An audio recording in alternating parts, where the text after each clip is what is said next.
verjetno vaše poslušalke in poslušalci vedo, kakšne vse prekrškovne odločbe so letele po ljudeh, ki so se oglašali na družbenih omrežjih, ki so šli na proteste.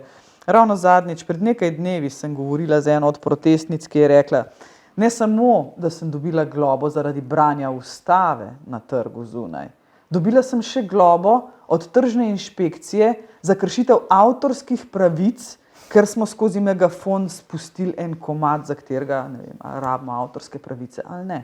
Toliko daleč v detajle gre nek tak represiven aparat, ki se je izkazal za, v enih segmentih seveda, za učinkovitega. Ne? Seveda, represija je vedno lahko učinkovita, ker ima moč, ker ima vzvode, mašinerijo, tehniko, vse, robokape, ne, če hočete, za seboj.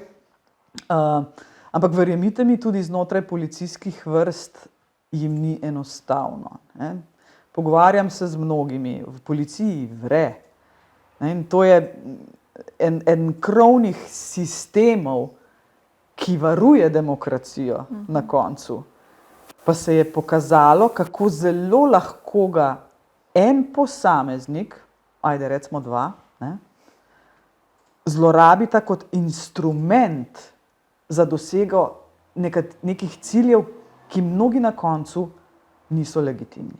Da ne govorim o tem, poznam primere, kako se z verbalnimi delikti na družbenih omrežjih danes ukvarja. Veste, kdo znotraj policije?